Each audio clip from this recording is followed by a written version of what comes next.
25 de janeiro de 2019. O ano começa com quase 13 milhões de metros cúbicos de lama e rejeitos de mineração rompendo uma barragem em Brumadinho, Minas Gerais. Logo em seguida, as notícias sobre o aumento do número de focos de incêndio na Amazônia começam a chamar a atenção na grande mídia. Segundo dados do INPE, Instituto Nacional de Pesquisas Espaciais, entre janeiro e agosto desse ano, houve alta de 84% nas queimadas que castigaram a floresta. E 2019 ainda estava longe de chegar ao fim, quando no dia 30 de agosto foram vistas as primeiras manchas de óleo daquele que já é considerado o maior vazamento em extensão no litoral brasileiro. Quais os impactos desses desastres na saúde dos brasileiros e que emergências em saúde se colocam como desafio? O Sala de Convidados de hoje debate desastres ambientais e emergências em saúde pública.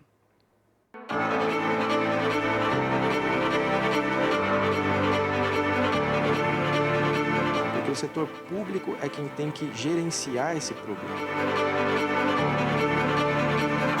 Eu vivo no turismo, meu marido vive do turismo, meu filho vive do turismo.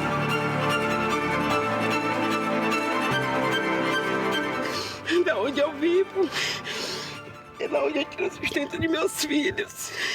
Se eu não tiver da onde eu tirar, como é que eu vou sobreviver?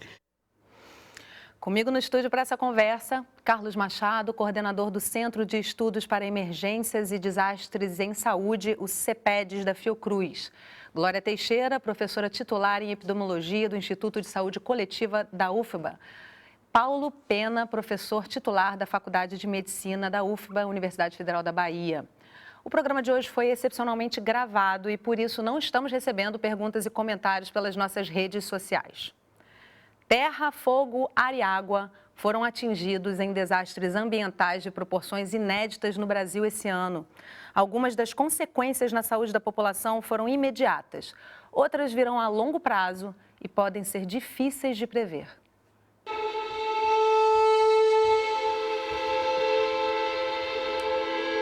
Logo no início de 2019, o rompimento da barragem 1 na mina Córrego do Feijão, da mineradora Vale, fez um mar de lama destruir tudo o que encontrou pela frente na cidade de Brumadinho, em Minas Gerais. Casas, plantações, pousadas e a vegetação.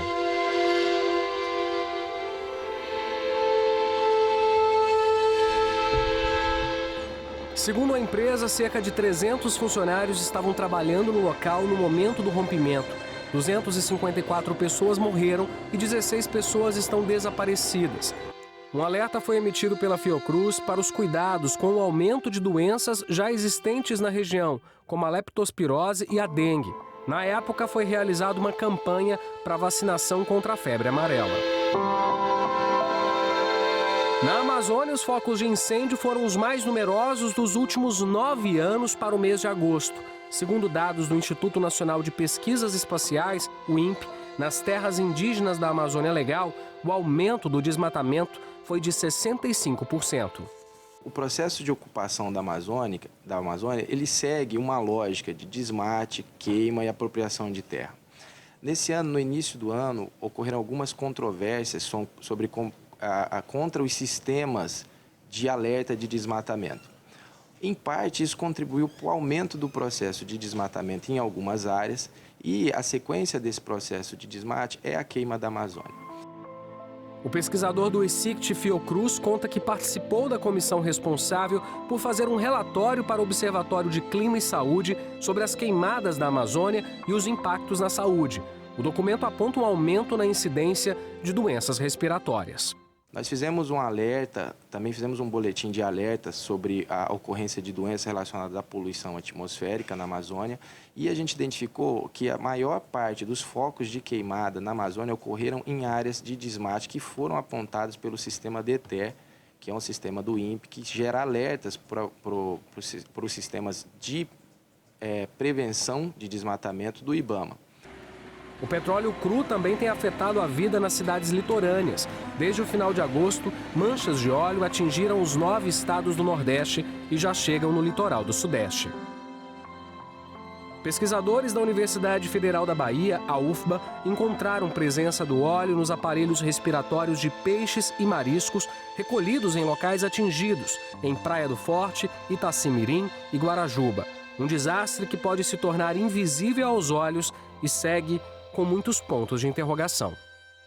Não está claro nem de onde é que esse óleo saiu. Existem indícios e alguns apontam algumas situações, mas ainda não está claro. Então, investir num sistema de monitoramento mais específico, mais sofisticado, pode evitar, nesse caso, o problema do óleo. Com relação a Brumadinho, com relação à Amazônia, a gente precisa investir bastante no setor público, principalmente no setor público, com algumas parcerias com o setor privado, porque o setor público é quem tem que gerenciar esse problema. Gente, primeiramente, muito obrigada pela presença de vocês aqui com a gente hoje para debater um assunto muito importante para um país como o Brasil, principalmente, né? Com uma grande extensão natural a ser preservada e cuidada. Carlos, eu começo com você. 2019 não está fácil, né? A gente começou com um grande desastre chocando todo mundo em Brumadinho. Tivemos uma sequência de desastres de proporções nunca antes vistas, né? E aí eu te pergunto o seguinte, o que está acontecendo? Existe uma relação entre esses desastres? Sim, eu acho que existe. Eu acho que esses desastres, eles refletem, por um lado, o nosso modelo de desenvolvimento global e o modelo de desenvolvimento adotado no país. Se a gente pega a questão das manchas de óleo, né, vamos lembrar que a gente tem um modelo de desenvolvimento baseado nos combustíveis fósseis e a extração de petróleo é extremamente importante nesse modelo, que tem impactos não só nas mudanças climáticas, mas também para os países que extraem esse petróleo, que se tornam mais vulneráveis, como no caso do Golfo do México, onde a gente teve um desastre há cerca de mais de 10 anos atrás também, não é? O outro está ligado à expansão da fronteira agrícola, como bem mostrado anteriormente, não é? Com desmatamento e queimadas, né? E o terceiro também é a extração de minério, a mineração. Não tem como ter atividade da mineração sem o risco. E a forma de você gerenciar esse risco é fortalecer principalmente as instituições públicas de monitoramento, fiscalização e controle. E sem isso, com o enfraquecimento dessas instituições, a gente se torna cada vez mais vulneráveis a esse tipo de desastre. A sua fala traz toda uma introdução, que é o que nós queremos realmente discutir aqui. Muito bom, Carlos. Glória, você trabalhou em 2010 junto com o Ministério da Saúde, pensando exatamente em estratégias sobre como lidar com desastres, né? Desastres naturais são muitas vezes além do que se espera, né? A gente tem o fator aí de surpresa que realmente não dá para esperar. Mas como é que hoje o Brasil está estruturado para lidar com esse tipo de acidente? Porque de 2010 para cá a gente teve uma leva de acidentes para os quais a gente devidamente não estava preparado, né? Eu acho que o SUS tem tentado se preparar, mas ainda nós não temos uma estrutura suficiente para, nesses períodos, nessas épocas, mitigar, né, o impacto sobre a saúde da população, né? Então, pegando realmente, por exemplo, Brumadinho, se havia qualquer indício de que aquela barragem poderia partir, teria que ter evacuado toda a população, né, que foi levada, né? Tanto assim que ninguém dentro da fábrica, praticamente, da Vale, foi atingida, mas tudo que veio abaixo, né, foi a população brasileira e, quer dizer, praticamente a saúde já não podia ajudar. Já não podia ajudar porque o desastre foi descomunal. Foi descomunal. Então, é isso que deveríamos ter feito antes, né? Então, mostrando claramente que nós não estamos preparados para prevenir, e se a gente não previne, a gente não consegue nem mitigar, né? Agora, nessa questão específica das manchas, né? O que é que deveríamos ter feito? Ao invés de termos voluntários na praia, nós deveríamos ter brigadas treinadas com EPI para poder manipular aquele óleo. Só para quem não conhece o termo, EPI? EPI é equipamento de proteção individual. Quer dizer, não deveria tocar na gente nem aspirar o que emana daqueles óleos, né? Que é volátil, são muitas substâncias que se volatilizam, mas que nós respiramos. Então não só o toque, o contato com a pele, mas também a questão da aspiração. Não à toa que depois nós temos vários problemas respiratórios, porque eu disse, não, mas o SUS está atendendo às intoxicações agudas que chegam até as unidades de saúde. Sobrecarrega as unidades, já né? Sobrecarrega unidades que já são rotineiramente sobrecarregadas. Mas digamos que não é um número tão grande. Mas e o que permanece na população? Que são os problemas respiratórios, outros problemas alérgicos. E muito mais. O que é que virá adiante disso? Se são substâncias potencialmente hepatotóxicas, potencialmente dará problemas hematológicos com desenvolvimento de câncer, né? E outros problemas tóxicos, pode ter metais pesados. Então, uma série de problemas de saúde que vão precisar ser monitorados. Mas monitorados não para saber só, não só para gerar conhecimento, mas monitorados para essa população ser atendida convenientemente. Até porque parece que a gente não aprendeu muito com Mariana, que já foi catastrófico, pois né? A gente agora, não mudou muita coisa, né? O que mudou, né? O Brasil foi pior, porque a população foi praticamente dizimada, né? E agora, com essa questão, nós também não estamos nos preparando muito bem, nem na fase emergencial, digamos, nem muito menos para o que vem. Na prevenção, né? A prevenção do que vem depois. Paulo, como a Glória comentou, assim, no caso de Brumadinho, tem uma questão de trabalhista ali, de acidente de trabalho muito expressa, né? Muito expressiva ali. Existiam vários trabalhadores ali no local, no momento. A população brasileira, ela é atingida de imediato em casos, na verdade, nos 3 casos, né? Onde é que a questão do cuidado com o trabalhador, do acidente de trabalho, precisa estar inserida para que a gente possa trabalhar nessas questões dos desastres ambientais e na saúde desse trabalhador? É isso mesmo, desses 2 grandes desastres da abertura do programa, a saúde do trabalhador, a saúde ocupacional está envolvida. O acidente de Brumadinho, com 254 óbitos. Até atualizando, 255 foi encontrado mais um corpo essa semana. Inclusive, né, ainda hoje. É considerado o maior acidente do trabalho da história desse país em termos de vítimas fatais após os 400 anos de escravidão. É importante não esquecer esse período porque o escravo era um trabalhador forçado e os navios negreiros, que em geral transportavam 400 ou mais escravos, quando afundavam, geravam desastres deste porte. Então, após o período escravagista, esse é o maior acidente. Então, imaginem a dimensão de um evento desse.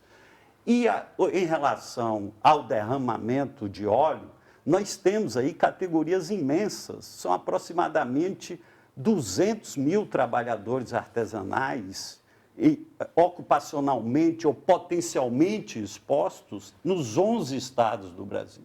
Sem falar em outras categorias, como ambulantes, como trabalhadores na cadeia produtiva do pescado, quando o pescado está contaminado, né? Então, a questão do trabalho é extremamente importante, essa dimensão ocupacional.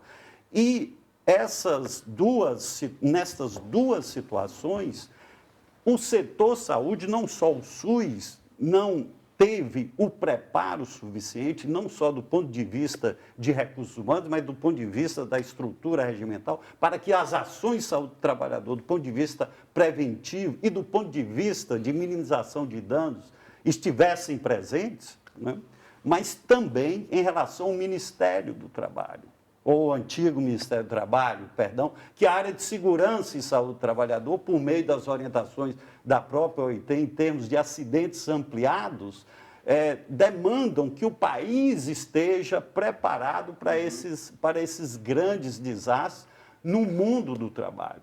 Então, de fato, nós tivemos essa insuficiência preocupante dessas duas instituições diante desses eventos. Agora, falando desse preparo aí, Carlos, o que a gente tem hoje em termos de legislação para prevenir esse tipo de acidente dentro dessas proporções? Olha, acho que a gente tivemos alguns avanços no Brasil. Tivemos a Lei 12.608, que é a lei relacionada à proteção e defesa civil, que significou um avanço. Depois de 2011, nós tivemos uma série de avanços em termos de estruturação do sistema de proteção e defesa civil e de registro desses eventos. Tivemos também, dentro do SUS, uma melhor estruturação. Assim, eu venho acompanhando os desastres já há alguns anos.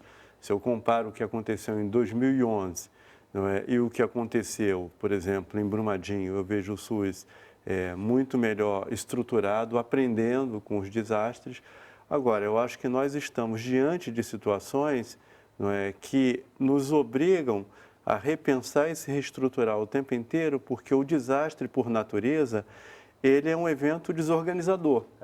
Da estrutura ele não que a segue uma gente rotina, tem. né? Não Ele não destrói é a rotina, na verdade, né? E esses 3 eventos que foram citados, quanto à barragem de mineração, as queimadas e as manchas de óleos, eles têm como características não só afetar a população mais diretamente nas áreas produtivas, até porque alguns, como as manchas de óleos, não envolvem diretamente, a gente não sabe ainda a origem dessa mancha de óleo, mas de serem extensivos, com efeitos que se prolongam no tempo e que afetam não só as condições de trabalho, se eu for pensar os pescadores, marisqueiras, por exemplo, ou os trabalhadores direto na mineração, mas também as condições de vida, com impactos subsequentes sobre as vidas dessas pessoas cujos efeitos vão se manifestar de forma direta ou indireta ao longo dos anos. E esse é um desafio para nós. Eu acho que a gente está aprendendo, mas a gente tem que investir muito ainda na qualificação de pessoal,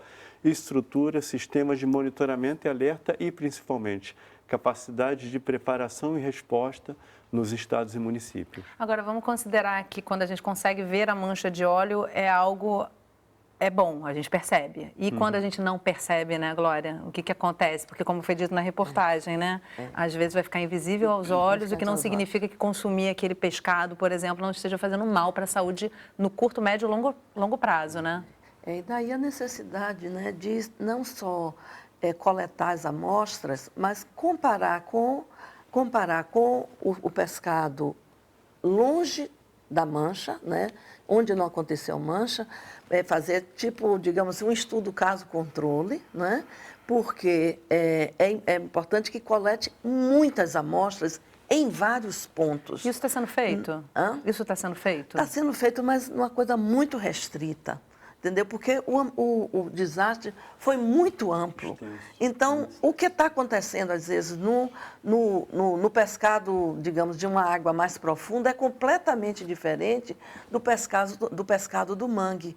Porque no pescado do mangue, a mancha entranha e permanece.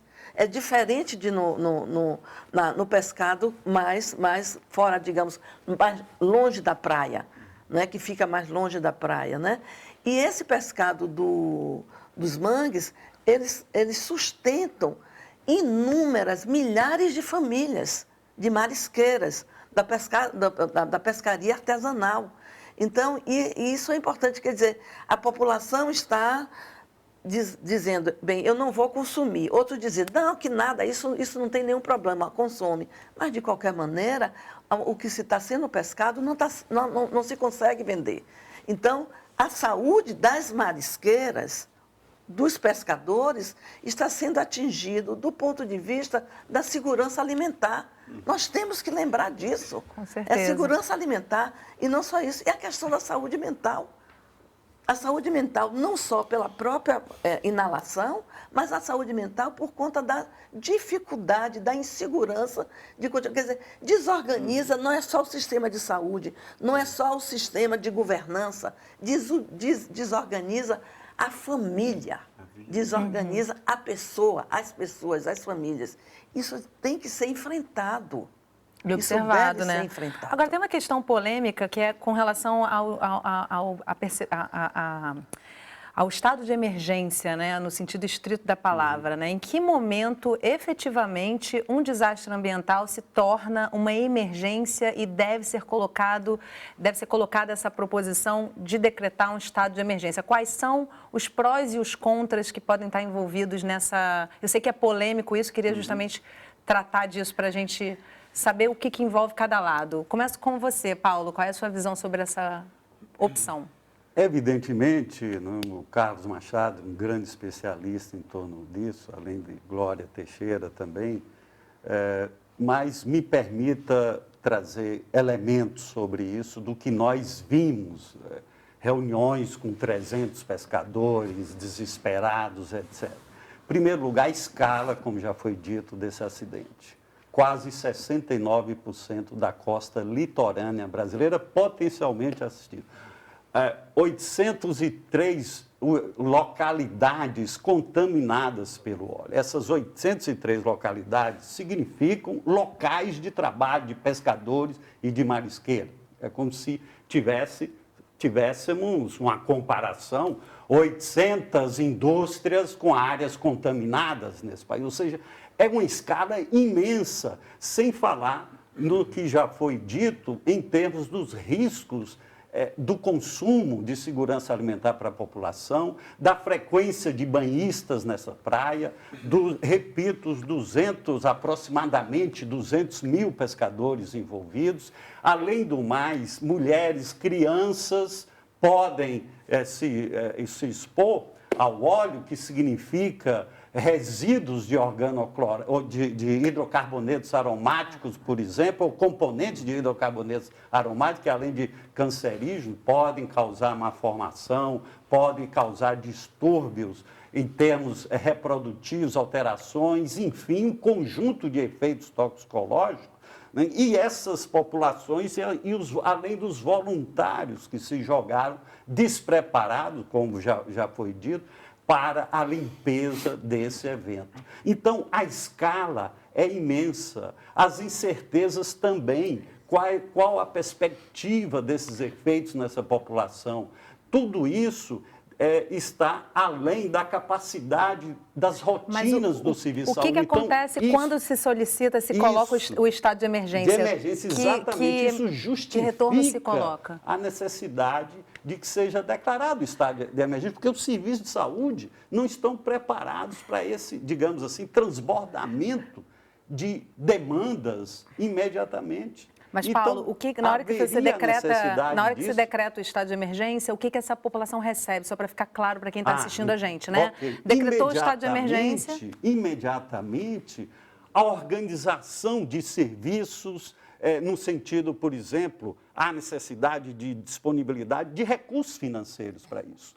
É a primeira coisa, avaliar a capacidade de pessoal, colocar esse imenso SUS para agir nessas áreas. Exemplo, as centenas de unidades de saúde da família, né, nesse litoral, poderia ser qualificado, preparado para orientar os serviços de emergência, né? Exatamente, do ponto de vista da atenção, do ponto de vista também da comunicação e da informação. Não foi colocado um telefone de orientação, uma mídia de orientação, ou seja, fake news se espalharam, informações sem base técnica se espalharam, isso aumentou a situação para além da dimensão toxicológica. O estado de emergência ele traz uma atenção maior a esse espaço. Muito maior, né? Gabinete de emergência. Desculpa, que a gente está chegando no finalzinho do bloco, eu queria trazer aqui como é que vocês percebem quais são os prós e contras no caso do estado de emergência, na sua opinião, Carlos? Eu vou problematizar um pouco, né? Me permita discordar um pouco do Paulo, vou problematizar a partir até da experiência com os desastres de barragem de mineração. No caso do desastre provocado pela Samarco, que atingiu o Rio Doce, nós tivemos mais de 1 milhão de pessoas atingidas ao longo do Rio Doce, chegando até a costa do Espírito Santo, não é? Foram decretadas situações de calamidade pública em alguns municípios mais atingidos, mas não necessariamente foi decretada uma situação de emergência em saúde pública, embora o SUS tenha se estruturado para agir naquela situação. E essa situação do desastre de barragem de mineração, assim como do Paraopeba também, que é cerca de 1 milhão de pessoas, né, num rio contaminado, obriga a intensificar uma série de atividades que eu vejo o SUS hoje consegue lidar, mas os desafios que ele tem que enfrentar vão para além do que ele se estruturou ao longo do tempo, que é lidar com riscos que são invisíveis e que exigem uma rede de laboratórios, não é? Para lidar com riscos toxicológicos ligados a substâncias químicas, metais pesados, no caso da barragem de mineração, não é? Hidrocarbonetos, no caso, e outros poluentes, no caso das manchas de petróleo. Mas esses são problemas estruturais, porque se a gente for enfrentar esses problemas estruturais decretando situação de emergência de saúde pública para tudo, então vamos decretar situação de emergência para o país inteiro, porque são problemas de investimentos que a gente tem que fazer, vem fazendo, eles têm sido desenvolvidos a médio e longo prazo, talvez na velocidade não adequada, isso a gente tem que reconhecer, né, ao longo do país como um todo. Principalmente agora, os Carlos, estados, desculpa te interromper, só porque a gente tem que encerrar esse bloco, eu só queria saber o seguinte, o que efetivamente acontece de ruim para uma comunidade quando você decreta um estado de emergência? Digo assim, quais limitações são colocadas também para essa comunidade? Acho que decretar situação de emergência significa ter que lidar também, por exemplo, a gente não pode consumir nenhum pescado e hortaliça do Rio Doce ou nenhum pescado e, por exemplo, em todo o litoral. Eu acho que são questões que a gente vai ter que lidar e também enfrentar, porque se a gente tem pontos no litoral que foram afetados, mas eu não posso dizer que é todo o litoral. E é claro que onde há esses pontos de contaminação, certamente ali há riscos. Mexe na economia também. Mexe na economia. É claro que isso mexe como um todo, mas a minha ponderação é que isso tem que ser muito bem pensado, avaliado, porque decretar também a situação de emergência, ela tem consequências, não é só um aporte de recursos. Então, acho que a gente tem que discutir e a gente está fazendo isso. Olhar cada caso, né? Bom, a gente precisa dar uma pausa rapidinho. Sala de Convidados faz um breve intervalo. Não sai daí que a gente volta já.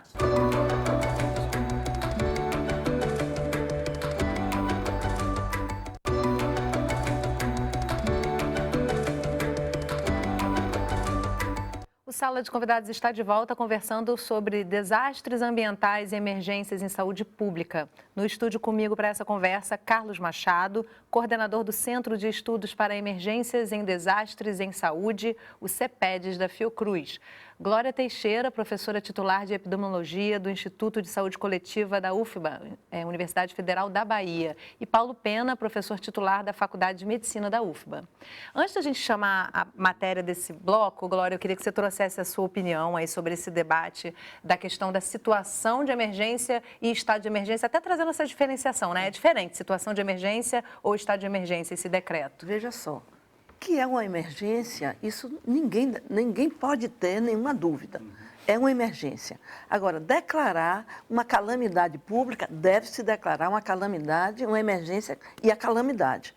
Agora, o estado de emergência de saúde pública tem algumas filigranas, digamos assim, que nós temos que seguir, que é aquele anexo 2 do Regulamento Sanitário Internacional, que ele preenche vários aspectos, mas pode não preencher todos.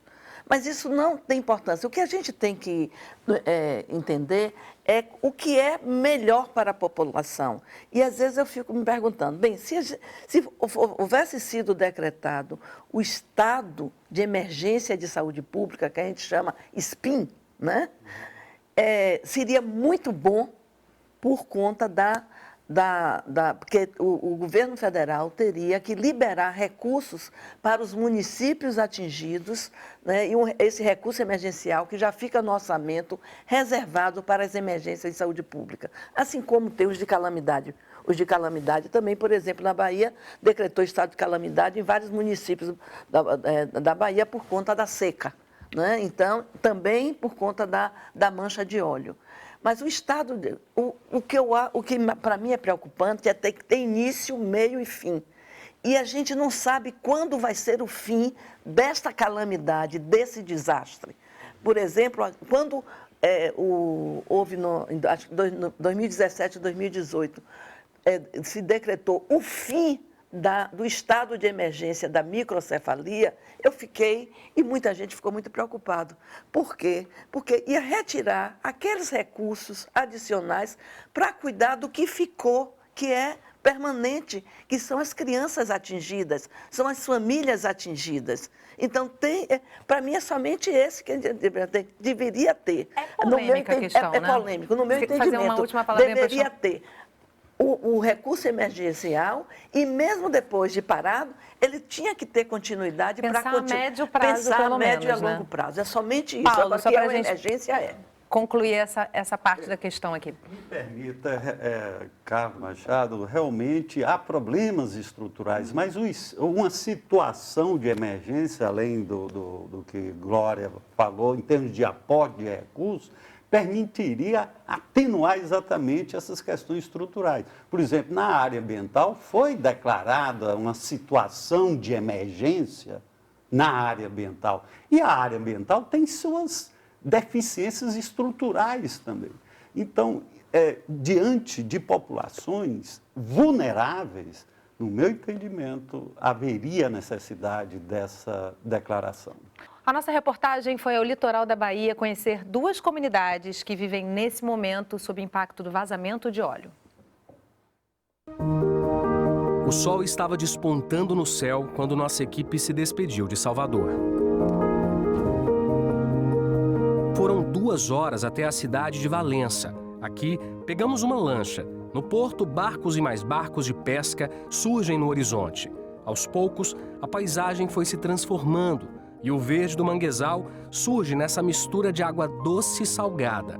O bioma que abriga espécies típicas e ainda serve de berçário para animais marinhos. Árvores retorcidas e raízes nos acompanham pelo rio de dentro. Depois de quase 40 minutos, chegamos no município de Cairu. Essa é a comunidade quilombola da Batateira. Por aqui, a rotina mudou muito desde que o óleo apareceu nas praias do Nordeste. No Rio, nenhum fragmento foi encontrado, mas as consequências chegaram. Começamos decaindo, até agora que não estamos vendendo mais nada. Pouca pessoa vende alguma coisa. Foi uma queda de mais ou menos de 80% a 95% de vendagem de marisco que caiu. Maurícia conta que tem medo de comer os frutos do mangue. Fica com receio de consumir esse marisco? Com certeza, a gente tem muito medo. E às vezes a gente, por necessidade, nós temos que utilizar, mas com muito medo. Porque eles comentam que está contaminado, nós não temos certeza que está ou não. E aí a gente tem medo de utilizar o marisco. Agora a gente se despede da Batateira. Pegamos estrada rumo a outra comunidade, Garapuá. Aqui a praia já está limpa, bem diferente dessas fotos que foram feitas pelos pescadores. Mas em um dos acessos do mangue, encontramos sacos e mais sacos de lixo cheios de óleo. No dia que eu vi a cena do mangue, eu chorei. Eu chorei mesmo. Sabe por quê? Da onde eu vivo, é da onde eu tiro o sustento de meus filhos. Se eu não tiver de onde eu tirar, como é que eu vou sobreviver? A Paula conta que homens e mulheres se uniram e não pensaram 2 vezes em retirar o óleo do manguezal. Eu vivo do mangue, gente. Como é que a gente não vai limpar um patrimônio desse? A gente é rico aqui, que a gente tem de onde tirar nosso pão de cada dia, alimento dos nossos filhos. Então, como é que a gente não vem? Como é que a gente não limpa? Limpa sim. Seguimos caminhando pelo mangue. Com a maré baixa, logo encontramos fragmentos de óleo na vegetação. Os reflexos do óleo também são sentidos no comércio local. Porque nós estamos vivendo uma situação muito mesmo crítica. Porque nossa comunidade é uma comunidade que vive literalmente do manguezal. Temos pessoas que vivem do turismo, temos. Eu vivo do turismo, meu marido vive do turismo, meu filho vive do turismo. Mas enquanto isso é o mínimo. Nós temos mais de 900 pessoas que vivem do manguezal. Em Garapuá, um outro problema tem tirado o sono da comunidade. Pessoas que tiveram contato direto com o óleo têm tido alguns sintomas. É o caso da Maria de Lourdes. Ela buscou o posto de saúde e a médica constatou que ela teve uma intoxicação. Na perna e nas mãos, queimaduras. Minha sandália, ela estava toda suja de óleo. Que ele é uma coisa que gruda, né? E eu tenho a mania de coçar, às vezes, a perna com o pé. E eu não tinha observado que a sandália estava toda suja. E aí, Quando eu observei, já estava sentindo mal. Ultimamente eu tenho sentido dores de cabeça, enjoo e diarreia.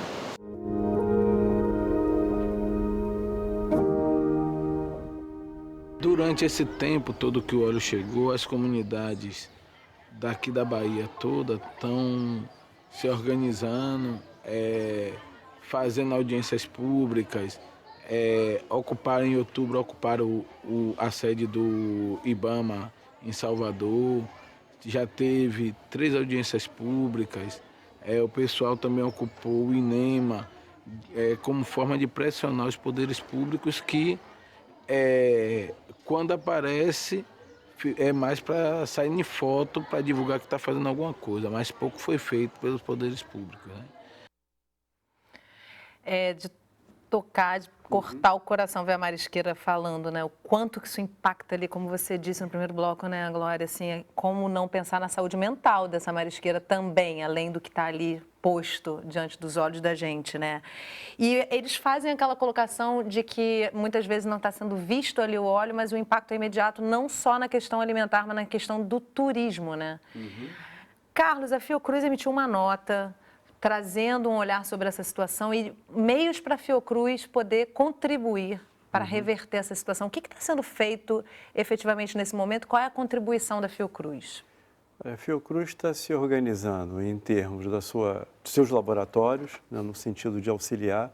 Nós temos algumas experiências no monitoramento, por exemplo, de óleo, contaminação de peixes e outros animais. No mar. Nós temos o laboratório de toxicologia, que tem uma experiência longa com benzeno também, assim como outros laboratórios, e no sentido também de auxiliar a pensar o estudo epidemiológico, como foi feito no Golfo do México, que possa acompanhar o impacto na saúde dessa população por pelo menos 10 anos e também, como foi feito no Golfo do México, envolvendo os trabalhadores e comunidades que foram expostos nesses estudos. Não só como alvos desse monitoramento, mas de forma participativa, porque eles têm um papel importante, se a gente tem uma contaminação como essa, de reverter esse quadro em termos de condições de vida, trabalho e renda. Como ela cita ali, né? Como é que ela não vai limpar, né, Paula? Assim, ela se coloca ali, ela se expõe sem pensar 2 vezes, né? Em cima do que o Carlos falou, isso é muito importante, que é um estudo de coorte para não só para aprender. Agora, eu entendo que deveria ser feito muito mais pelo SUS, pelo governo, que seria chamar a população para fazer os exames periódicos.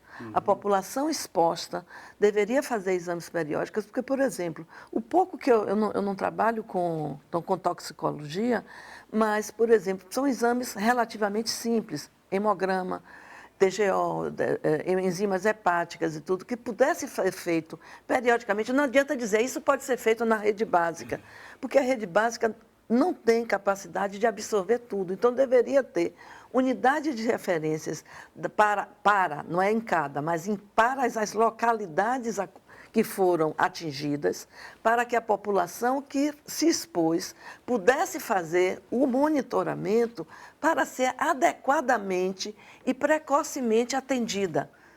Porque o estudo de coorte, que possivelmente a academia vai levar, é importantíssimo para gerar conhecimento. Mas isso para poder, em paralelo, ter um monitoramento, não só das intoxicações agudas, mas do que vai acontecer a longo prazo.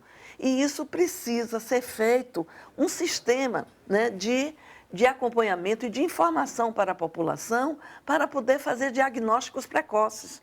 Senão, e não só fazer o diagnóstico, mas aí ter as unidades de referência dependendo do tipo de agravo que for diagnosticado. É para além da pesquisa, para além da... Porque, além disso, desculpa, mas agora pegou na minha veia que é a epidemiologia. É a questão também de observar realmente o excesso, envolve como muito, se vê o excesso de óbitos pós-queimada, a gente pode ver excesso de hospitalizações. O SUS já tem uma série de sistemas que pode ver excesso de hospitalizações, excesso de como é que se diz, determinadas agravos, CIDs, como a gente chama, que é o código da doença, para ver esses excessos. Isso é uma coisa, é muito bom. Mas tem que também acompanhar para ver se pode tratar, se tem alguma doença tratável, fazer o diagnóstico e atenção. Para não agravar, o monitoramento. Né? Paulo. É isso que... Gostaria de trazer mais à cena a questão, como mostrou aí, dos pescadores, sujeitos o trabalhador mais que está ali na o trabalhador. ponta e que vai salvar aquele ambiente, porque ele é o sustento dele, né? Como, em primeiro lugar, mostrou pescadores quilombolas. Falamos aqui de 4 séculos de escravidão. Em muitas comunidades, mais de 90% é afro-brasileira. Ou seja, essa população já sofre com racismo institucional, estrutural, inclusive na área da saúde. E as epidemias que atingem essa população, as outras de doenças ocupacionais, são invisíveis. Então, a grande questão é persistir esse fenômeno da invisibilidade das epidemias decorrentes desse acidente. Segundo aspecto, a renda média de um pescador, nos nossos estudos, está em torno de R$300, R$400. E como o desespero ali mostrou, são famílias que trabalham, as crianças nos manguezais, nos arenosos da praia, etc. Então, essa população se alimenta do que pesca, não acumula, porque, inclusive, os atravessadores é quem ganham mais em relação a esses produtos e se alimentam desses produtos. Então, os manguezais, por exemplo, contaminados, significa locais de trabalho contaminados, significa redução do alimento que eles podem consumir, significa perspectiva de riscos toxicológicos somados à desnutrição, à fome, como já está sendo mostrado aí pelo país, nas redes sociais, na mídia, etc. Ou seja, a questão do turismo é importante, mas há uma perspectiva de se minimizar essa questão em relação aos interesses econômicos do turismo. Nós não queremos minimizar, mas também não queremos exacerbar. É preciso que o SUS dê a estrutura real desse desastre, com as informações fidedignas para toda a população, porque uma das grandes consequências foi a redução drástica do consumo, que jogou essa população vulnerável, que já sobrevive numa situação dramática no seu cotidiano, num risco de fome. A questão econômica me parece permear toda essa questão, né? A gente verifica aí, Carlos, você estava querendo falar, né? Isso. Eu estava querendo falar exatamente sobre isso. Eu acho que a gente tem problemas estruturais no país, aí eu estava falando sobre isso no início da minha fala, um modelo de desenvolvimento que vem reduzindo, na verdade, a carga de impostos, né, de um modelo extrativista, petróleo, por exemplo, e minério. Vamos lembrar que os impostos devem financiar uma estruturação do Estado, inclusive uma rede de laboratórios, né, os LACENs nos estados, que sejam capazes de diagnosticar e avaliar os impactos dessas contaminações. Isso não foi realizado e isso deve ser enfrentado em relação a esse modelo de desenvolvimento, porque eu tenho acompanhado os desastres nas barragens de mineração e um dos nós que a gente tem é ter os LACENs estruturados para diagnosticar e avaliar esse tipo de impacto ambiental, que são impactos ambientais com consequências sobre a saúde no médio e longo prazo, com uma certa invisibilidade. No rio, no momento que a lama, né, vai sendo diluída, ele não está menos contaminado. E os peixes, né, e o mar ali também, os mangues também. Isso tem que ser monitorado. O que eu estou chamando a atenção é, se a gente não tiver condições de enfrentar estados, municípios e governo federal, sim, deve-se decretar uma situação de emergência de saúde pública. Mas isso deve ser estruturado aí num plano envolvendo os diferentes atores. Não me parece até então que isso está colocado, isso está em debate, isso está em discussão. Acho que a gente deve discutir, o objetivo desse programa, Carlos, também é discutir isso. Isso, exatamente. Mas deixa eu só fazer uma parte aqui por conta dessa situação que você falou financeira, porque me parece que toda essa questão do meio ambiente, dos desastres ambientais, ela está o tempo todo envolvida com a questão do capital e da movimentação econômica que isso gera. A gente conversava aqui antes do programa que, por exemplo, Brumadinho, toda uma economia girava em torno daquilo, o próprio SUS, de vida das pessoas, SUS recebia aporte fonte, né, Isso, das mineradoras. Então, como é que a gente inverte, como é que a gente muda esse modelo, pensando na raiz do problema, né? Com os impactos previsíveis já na economia, mas colocando, como você disse, né, Paulo, que primeiro a gente tem que pensar na saúde, o impacto no turismo é importante sim, mas a saúde precisa vir em primeiro lugar. Como é que, de onde faz esse nó? Quer dizer, a gente não pode discutir esses desastres e essas emergências em saúde pública sem discutir os processos de determinação social e ambiental que estão ligados a esse modelo de desenvolvimento, que tem que ser enfrentados conjuntamente. Paulo. Concordo plenamente. E isso é parte desse modelo de desenvolvimento.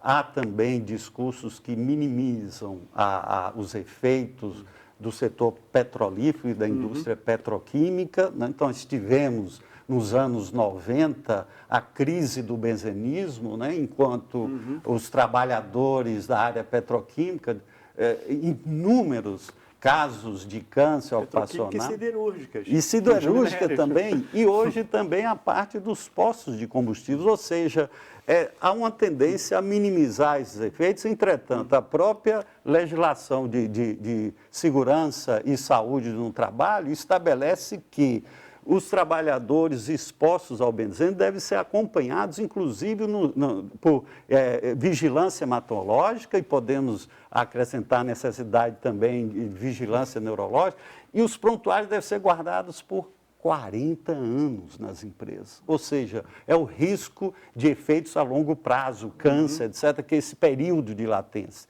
Então, E que as pessoas depois nem vão relacionar, né? Que aconteceu há 30 anos atrás um desastre daquela proporção. E no meu entendimento, as unidades de saúde da família, como Glória falou aí, teriam condições de fazer essa vigilância hematológica baseada em exames, em hemogramas que são feitos, baseados em avaliações da função hepática, da função renal, que são feitos rotineiramente. Bastaria se estruturar protocolos para isso. Ou seja, há situações que o SUS já fornece uma estrutura fantástica para isso, em termos das unidades de saúde da família nesse litoral. Agora, precisaria o quê? Aí, me permita, a situação de emergência para realizar esse protocolo imediatamente, e os próprios serviços de emergência. Eu tive inúmeras demandas de pescadoras e pescadores que se intoxicaram